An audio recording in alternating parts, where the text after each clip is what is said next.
여러분, 오늘 이 영상이 정말로 인생을 바꿀 마지막 경고가 될 수도 있습니다. 건강을 지키려고 받은 검사가 오히려 남은 삶을 무너뜨릴 수 있다는 이야기입니다. 믿기 어렵지만 보고된 바에 따르면 고령층에서는 검사 자체가 위험 요인이 되는 경우가 분명히 존재합니다. 특히 70대 이후에는 젊을 때와 몸의 조건이 완전히 달라집니다. 같은 검사라도 결과가 아니라 과정에서 문제가 생길 수 있습니다. 저는 병을 진단하거나 처방하는 사람이 아니라 수많은 연구와 임상 데이터를 분석해 시니어가 더 안전하게 건강을 지킬 방법을 정리하는 연구자입니다. 그리고 제가 가장 안타깝게 보는 장면이 하나 있습니다. 아무 증상도 없는데 불안해서 혹은 누가 권해서 혹은 패키지 검진이 싸 보인다는 이유로 검사를 받았다가 그날부터 삶이 달라지는 순간입니다. 검진은 원래 여러분을 살리기 위한 도구인데 고령에서는 그 도구가 칼처럼 날카로워질 수 있습니다. 오늘은 70대 이상이 특히 조심해야 할 위험한 검사들을 다룰 겁니다. 다만 오해하시면 안 됩니다. 검사를 하지 말라는 말이 아닙니다. 70대 이후에는 검사 선택의 기준이 달라져야 한다는 뜻입니다. 젊을 때는 발견이 곧 이득인 경우가 많지만 나이가 들수록 발견이 오히려 부담이 되는 경우가 늘어납니다. 검사 과정에서 생기는 탈수, 전해질 불균형, 약물 부작용, 출혈, 감염, 낙상 같은 위험이 커지고 회복은 느려집니다. 그래서 검사는 더 정밀해질수록 좋은 것이 아니라 내 몸이 감당할 수 있는 범위 안에서 필요한 것만 고르는 일이 됩니다. 여기서 가장 중요한 원칙 하나만 먼저 잡고 가겠습니다. 70대 이후 건강검진의 핵심은 많이 찾는 것이 아니라 안전하게 지키는 것입니다. 여러분이 70대라면 혹은 부모님이 70대라면 검사표에 적힌 항목을 그대로 따라가는 방식은 이제 멈춰야 합니다. 내 나이, 내 신장 기능, 내 심장 상태, 내가 먹는 약, 내 일상 생활 능력을 기준으로 검사 계획이 바뀌어야 합니다. 그럼 왜 70대 이후에 검사가 갑자기 위험해질까요? 이유는 크게 세 가지입니다. 첫째, 우리 몸의 예비력이 줄어듭니다. 예비력이라는 것은 흔들려도 다시 제자리로 돌아오는 힘입니다.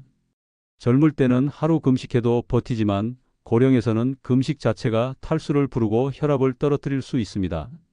장을 비우는 약을 쓰면 수분과 전해질이 같이 빠져나가고 그 순간 어지럼, 부정맥, 신장 기능 악화 같은 문제가 연달아 올 수 있습니다. 둘째, 약물과 조영제에 대한 반응이 달라집니다.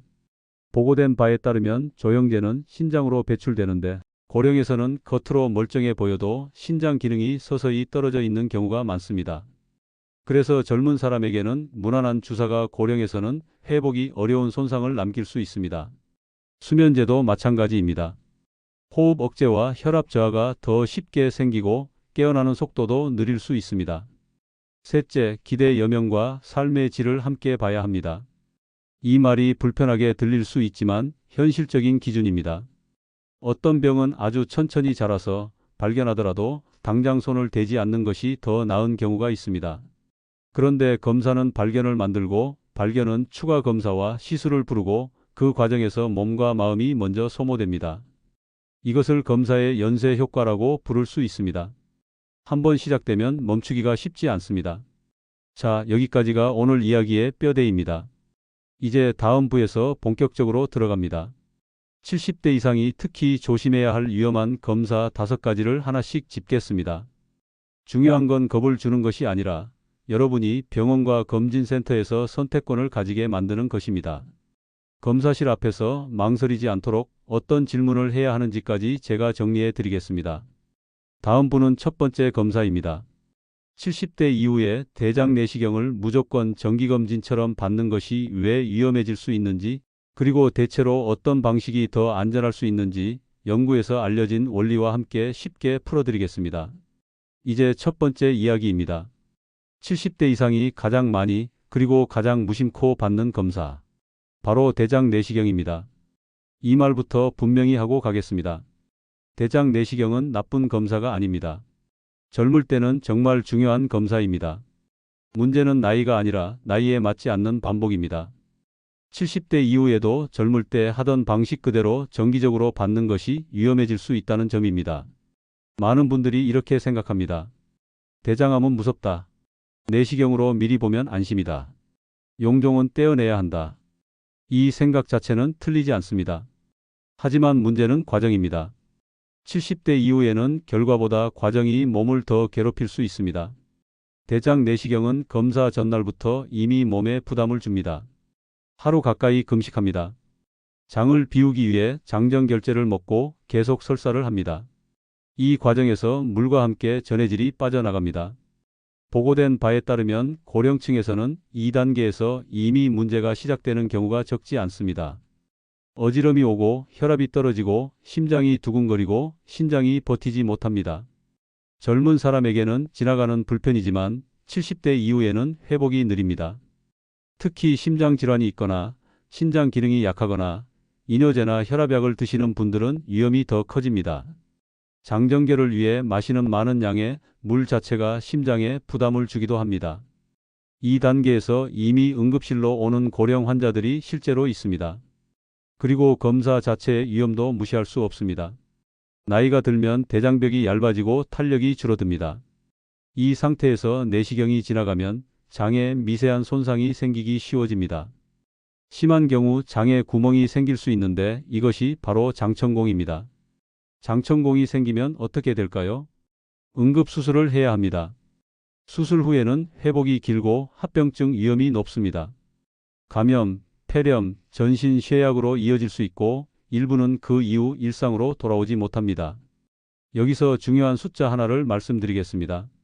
의학계에 보고된 바에 따르면 고령층에서는 대장, 내시경으로 인한 장천공 위험이 젊은 연령대보다 몇 배 이상 높습니다. 확률이 낮다고 안심하기에는 한번 생기면 결과가 너무 큽니다. 그럼 여기서 많은 분들이 이렇게 묻습니다. 그럼 대장암은 어떻게 하라는 말이냐? 바로 이 질문이 핵심입니다. 대장암은 대부분 아주 천천히 자랍니다. 작은 용종이 생기고 그것이 암으로 바뀌기까지는 보통 10년 이상 걸립니다. 예를 들어보겠습니다. 75세에 아주 작은 용종 하나를 발견했다고 가정해 보죠. 그 용종이 문제가 될 시점은 80대 중반 이후일 가능성이 큽니다. 그 사이에 그 용종보다 더 중요한 건강 변수가 생길 가능성이 훨씬 높습니다. 그래서 의학계에서는 70대 후반 이후에는 대장 내시경을 무조건 정기검진으로 반복하지 말고 선택적으로 판단하라는 권고가 나옵니다. 특히 증상이 없는 경우에는 더 그렇습니다. 대신 훨씬 안전한 방법이 있습니다. 대변 잠열 검사입니다. 대변에 눈에 보이지 않는 피가 섞여 나오는지를 확인하는 검사입니다. 집에서 할 수 있고 몸에 부담이 거의 없습니다. 이 검사에서 이상이 나올 때만 그때 내시경을 고려해도 늦지 않습니다. 이것이 바로 고령에서의 현명한 검사 전략입니다.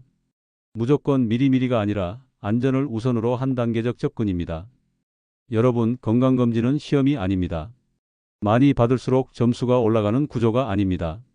70대 이후의 검진은 선택의 문제입니다. 안전한 길을 먼저 선택하고 꼭 필요할 때만 위험을 감수하는 것입니다. 이제 다음으로 넘어가겠습니다. 두 번째로 조심해야 할 검사는 겉보기에는 아주 흔하지만 결과가 가장 무거워질 수 있는 검사입니다. 바로 조영제를 사용하는 CT 검사입니다. 다음 부에서는 왜 이 검사가 평생 투석으로 이어질 수 있는지 그리고 어떤 질문을 반드시 해야 하는지 차분히 설명드리겠습니다.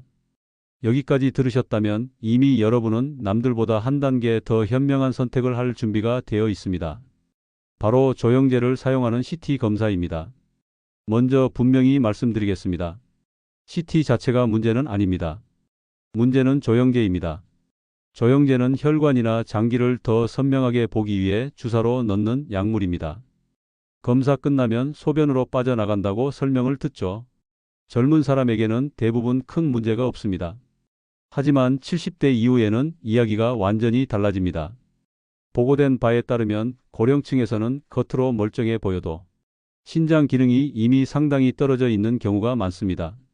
혈액 검사 수치가 경계선에 있어도 실제 예비력은 훨씬 낮은 경우가 많습니다.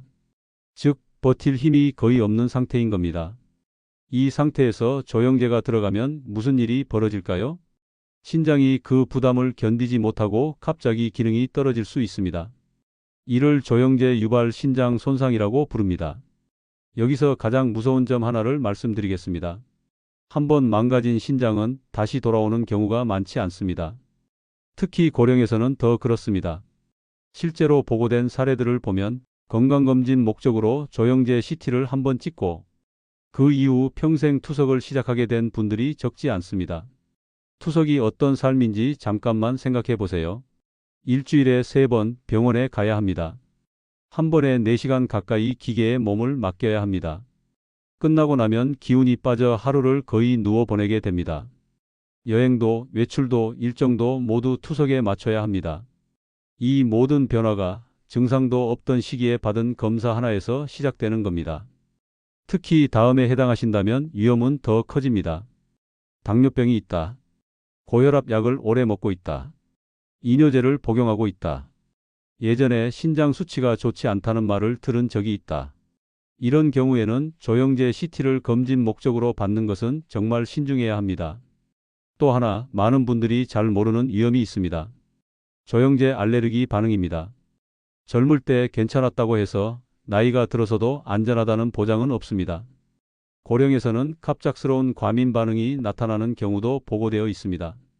심한 경우 혈압이 급격히 떨어지고 호흡이 어려워지는 상황으로 이어질 수 있습니다. 검진은 준비된 응급 상황이 아닙니다. 그래서 이런 반응이 생기면 위험이 커집니다. 그럼 여기서 가장 중요한 질문을 던져야 합니다. 70대 이상에서 증상도 없는데 조영제 CT를 꼭 찍어야 할 이유가 있는가? 대부분의 경우 답은 아닙니다. 대신 훨씬 안전한 선택지가 있습니다. 조영제를 사용하지 않는 CT, 초음파 검사, 필요한 경우 MRI 같은 방법들입니다. 요즘 초음파 기술은 많이 발전해서 신장, 간, 복부 장기 상태를 충분히 평가할 수 있습니다. 무엇보다 몸의 부담이 훨씬 적습니다. 그래서 70대 이후에 꼭 기억하셔야 할 문장이 있습니다. 건강검진에서 조영제 CT를 권유받았을 때 무조건 예라고 대답하지 말아야 합니다. 이렇게 물어보셔야 합니다. 이 검사가 꼭 필요한 이유가 무엇인지, 조영제를 쓰지 않는 대안은 없는지, 내 신장 기능으로 안전한지. 이 질문을 던질 수 있는 순간부터 여러분은 검사를 당하는 사람이 아니라 선택하는 사람이 됩니다. 이제 다음으로 넘어가겠습니다. 세 번째 검사는 이름만 들으면 오히려 건강해 보이는 검사입니다. 러닝머신 위에서 뛰면서 받는 심장 검사, 운동 부하 심전도 검사입니다. 다음 부에서는 왜 이 검사가 70대 이후에는 운동이 아니라 사고로 이어질 수 있는지, 그리고 심장을 확인하는 더 안전한 방법은 무엇인지 차분히 이어서 말씀드리겠습니다. 여기까지 오셨다면 여러분은 이미 불필요한 위험에서 한 발 물러선 상태입니다. 다음 이야기도 꼭 이어서 들어보셔야 합니다. 이제 세 번째 검사 이야기입니다. 이 검사는 이름만 들으면 오히려 건강해지는 느낌을 줍니다. 운동 부하 심전도 검사, 흔히 러닝머신 검사라고 부르는 검사입니다. 러닝머신 위에서 빠르게 걷거나 뛰면서 심장을 검사합니다. 협심증이나 심근경색 위험을 본다고 설명을 듣습니다. 하지만 70대 이후에는 이 검사가 아니라 사고가 되는 경우가 있습니다. 왜냐하면 이 검사는 전제를 하나 깔고 시작합니다. 심장을 일부러 최대한 혹사시키는 검사라는 전제입니다. 평소에 규칙적으로 운동하시는 분이라면 모르겠습니다. 하지만 많은 70대 분들은 무릎이 아프고 허리가 불편하고 숨이 차서 계단도 조심해서 오르내립니다. 그런 상태에서 갑자기 심박수를 최대치까지 올리는 상황에 놓이는 겁니다. 이 과정에서 실제로 심장에 문제가 생길 수 있습니다. 보고된 바에 따르면 검사 중 심한 부정맥이 생기거나 혈압이 급격히 떨어지거나 드물게는 심근경색이나 심정지까지 발생한 사례도 있습니다. 또 하나의 현실적인 위험이 있습니다. 넘어짐입니다. 러닝머신 위에서 어지러워지면 순식간에 균형을 잃습니다. 고령에서는 한번 넘어지는 순간 손목, 고관절, 척추 골절로 이어질 수 있습니다. 검사를 받다가 검사보다 더 큰 병을 얻는 상황이 되는 겁니다. 그럼에도 불구하고 이 검사가 많이 시행되는 이유는 무엇일까요? 간단합니다. 빠르고 눈에 보이고 숫자로 설명하기 쉽기 때문입니다. 하지만 중요한 사실 하나를 말씀드리겠습니다. 70대 이후에는 이 검사의 정확도도 떨어집니다. 실제로 문제가 없는데도 이상 소견이 나오는 경우가 늘어납니다. 그러면 어떻게 될까요? 추가 검사로 이어집니다. 조영제를 쓰는 CT, 혈관 조형 검사, 불필요한 시술까지 연결될 수 있습니다.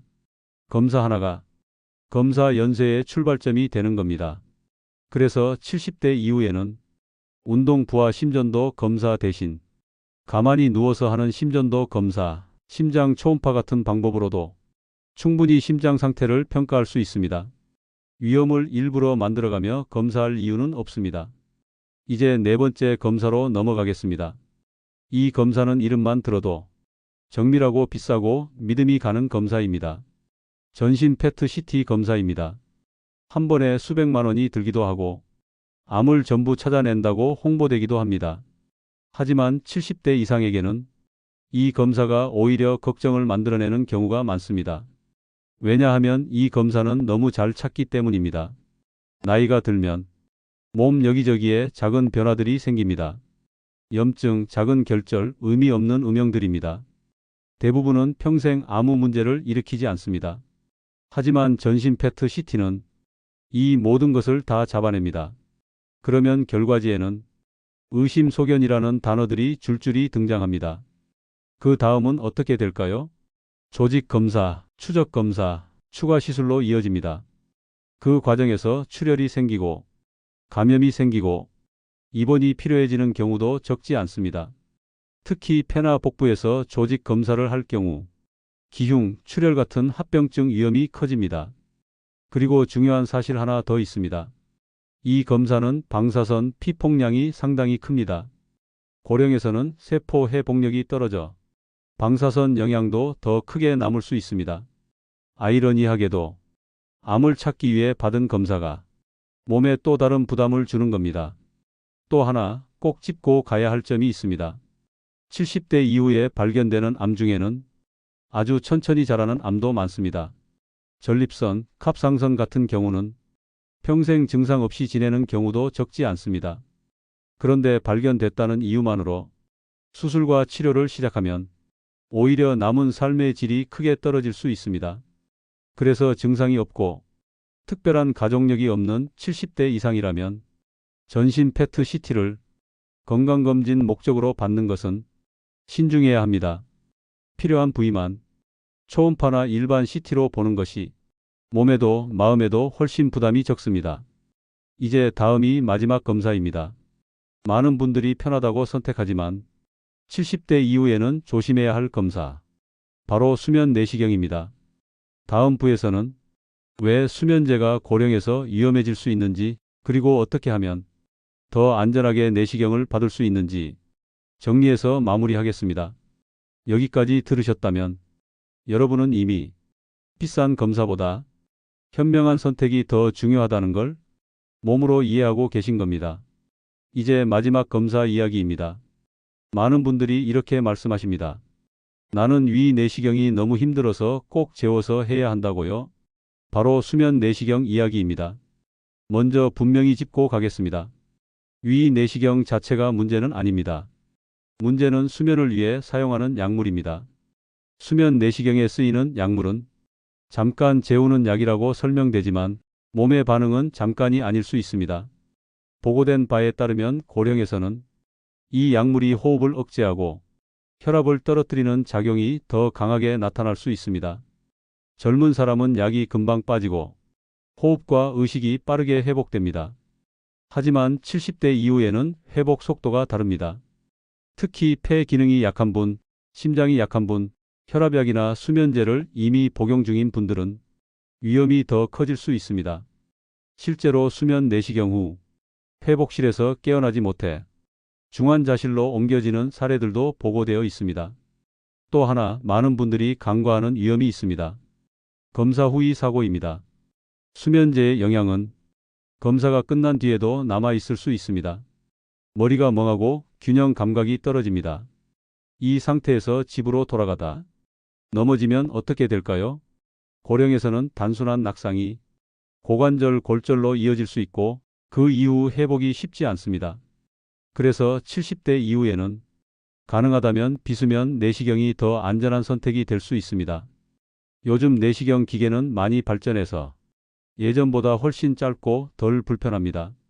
몇 분 정도의 불편함으로 하루 혹은 남은 삶의 위험을 줄일 수 있다면 충분히 고려해 볼 선택입니다. 물론 개인차는 있습니다. 그래서 중요한 건 무조건 재우지 말라는 말이 아니라 무조건 재우는 선택을 하지 말라는 뜻입니다. 이제 오늘 이야기의 핵심을 한 번에 정리해 드리겠습니다. 70대 이상이 특히 조심해야 할 검사, 기억하셔야 할 5가지입니다. 첫째, 대장 내시경을 정기검진처럼 반복하지 말 것. 둘째, 증상 없는 상태에서 조영제 CT를 받지 말 것. 셋째, 운동 부하 심전도 검사를 당연하게 여기지 말 것. 넷째, 전신 페트 CT를 맞는 검사로 믿지 말 것. 다섯째, 수면 내시경은 반드시 필요성을 따져볼 것. 그리고 이보다 더 중요한 메시지가 있습니다. 70대 이후 건강이 중심은 검사가 아니라 생활입니다. 안전한 기본 혈액 검사, 혈압 관리, 근력 유지, 충분한 단백질과 수분, 낙상 예방, 사람과의 관계. 이것들이 어떤 고가 검사보다 여러분의 삶을 더 오래, 더 편안하게 지켜줍니다. 여러분, 건강은 완벽함이 아니라 균형입니다. 많이 찾는 것이 아니라 잃지 않는 것이 중요합니다. 오늘 이 영상이 여러분과 부모님의 선택을 조금이라도 더 안전한 쪽으로 돌려놓았다면 그걸로 충분합니다. 도움이 되셨다면 구독과 좋아요로 함께해 주시고 부모님, 가족분들께 꼭 한번 이 이야기를 전해주세요. 여러분의 현명한 선택이 남은 삶의 방향을 바꿀 수 있습니다. 오늘도 함께 건강을 공부해 주셔서 진심으로 감사합니다.